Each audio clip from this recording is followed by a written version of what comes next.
We have Dylan content. We always have Dylan Ready? content. We have Dylan Ryler content. What did he You do ready? now? Oh, it's not what he did. It's what he didn't do.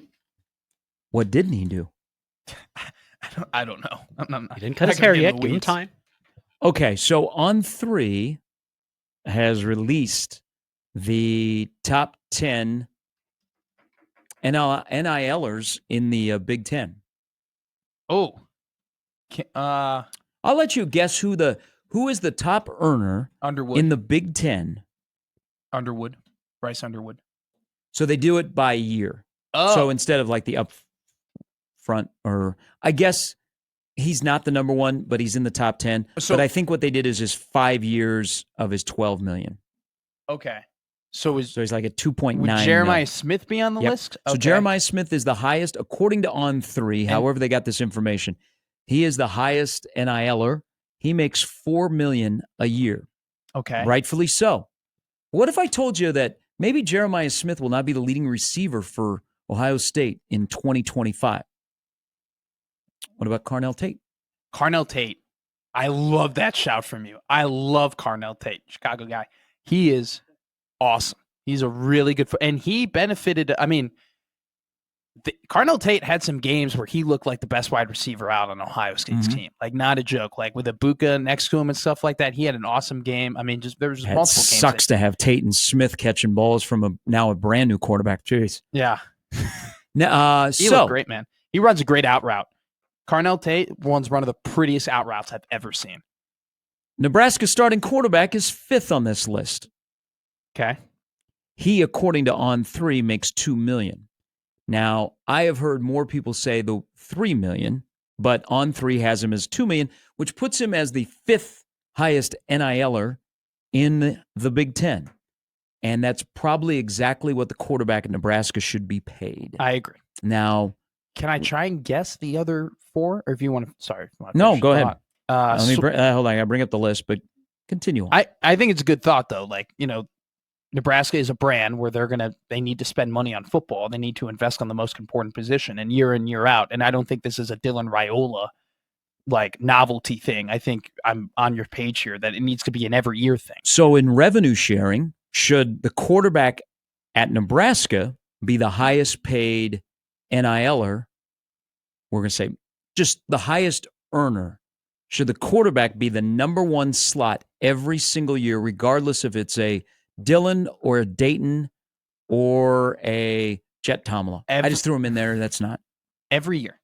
Every year. It does not matter. There's no excuse. There's no reason why you should not be paying top dollar to get the best gunslinger you possibly can each and every single year. You have the facilities. You have the money. You have a coaching staff that you've paid a lot that should be enticing. It should be enticing to play for Dana Holgorsen. And if Dana leaves, you hope that Matt Rule goes out and hires another coordinator that it is enticing to play for if you're a quarterback. So yeah, every single year, Nebraska should be spending top dollar on a quarterback because football's the sport. That's the sport at the athletic department. That's the sport that people care about the most. That's the moneymaker, and you got to invest in that. And the best product you can have on the field starts at the top, and that's the quarterback. What if and we don't know what this revenue sharing is going to look like. I imagine 75% of the money will go to football. But remember, scholarship numbers are increasing. Roster limits are in play.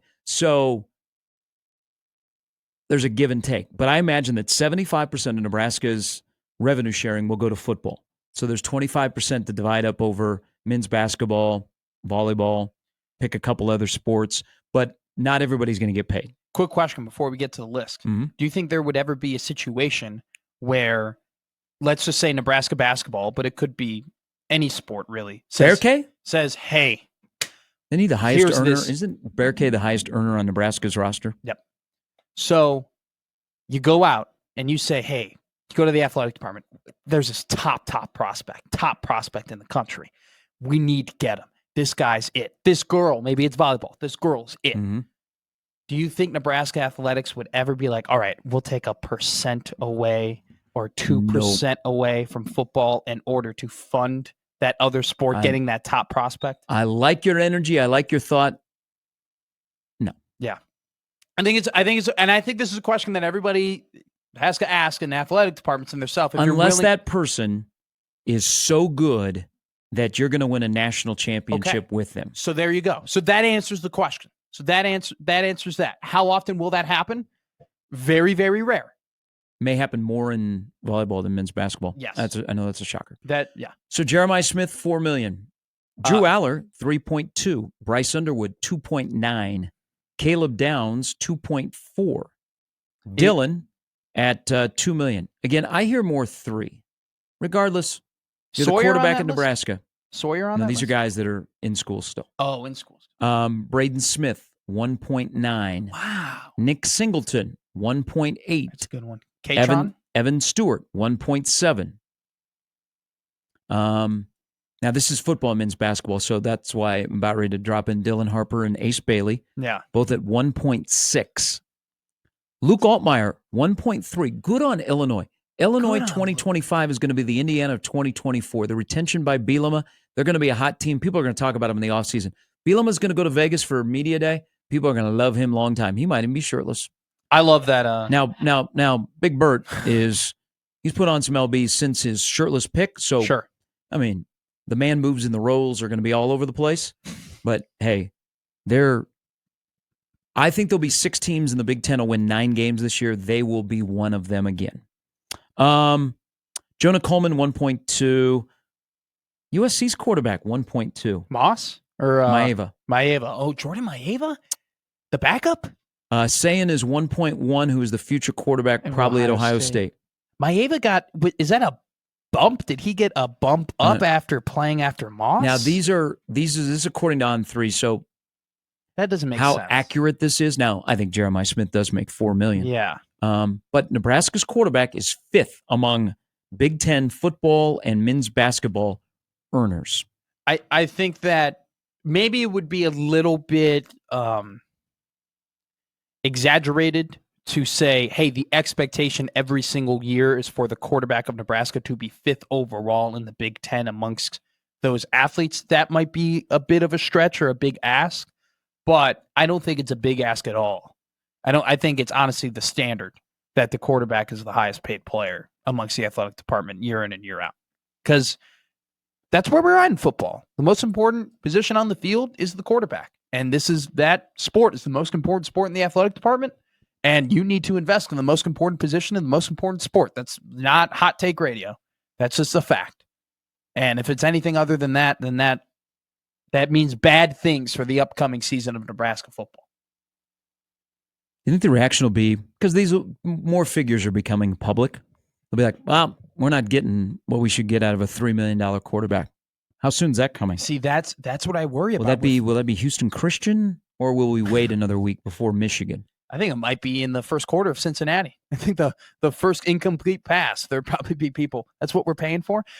See, I don't want. I hope that's not the case, and I'm a little bit tongue in cheek. I know where you're going. I'm tongue in cheek, but it'll be. You shouldn't have been doing those damn TikToks with Emmett Johnson. Stop dancing. Okay, stop going to high school games. Why weren't you in the film room? Why aren't you in the weight room? There'll be no gray area. It'll either be, this is great, and you are the most popular guy that's ever played football at Nebraska if you ball out, or if you struggle, it'll be like, told you.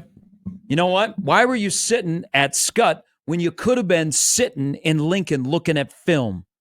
I know you're saying that's tongue-in-cheek, but you and I both know that it really is the truth. I mean, that's just how people here, and maybe warranted at times, if we're being honest. And another thing is like about this conversation, like he kind of set himself up for that, right? I mean, you kind of have to have the territory, yeah. It comes with the territory, and you kind of have to be aware that if you're out in the public and you're not always doing football and you're doing other public things, that people are going to expect more out of you, because what's the assumption? Hey, the assumption is that you got the football thing on lock. Mm-hmm. The football thing's taken care of. You've done, hey, after you finish your homework, you can go and play video games, right? That's what you were told growing up, right? So if you're going out and you're doing those things, the assumption is, hey, football thing's taken care of, obviously. You're doing your work. If the work doesn't show itself on the field, those questions will come and those criticisms will come, and honestly, it might be warranted. You imagine the reaction if this list had come out and a Nebraska tackle was in the top 15 of earners. Oh, yes. Be like, that's where we are. That's Yes. what Nebraska is. But that guy's not very good. We're overpaying for him. What is going on? I do also wonder this as we move along and this evolves, that if you are paying like contracts, like is there attachment to it? You're going to be out in the community. You're going to go do this. You're going to make appearances for us. Now, we are lucky around here with our 3 Division I programs that the student athletes, male and female, do a lot of community service. Yeah. They're out in the community. They make appearances. Not all of them are advertised. So we're very lucky in this area. But I wonder if there will be, because part of this is, it's all kind of colliding, Matt. Spring games, moving into open spring practices, people feel like they're getting squeezed for cash for their seats or stadium upgrades or NIL, that they're losing the connection to the student athlete that they felt like they had. If there will be contracts that say, hey, if we're going to pay you $3 million, Mr. Quarterback, you're going to make a lot of appearances on behalf of the University of Nebraska. That's going to be we're paying you, so we expect this back as a student athlete when you have time for it. I think so too. There's nothing worse than paying more for the same product, paying more money for the same exact thing. And so I think along your line of thinking, if fans are paying more or they're investing more, they expect a little bit more, right? They expect, like you said, for appearances to be made and have that connection. And this goes all back to a more macro conversation.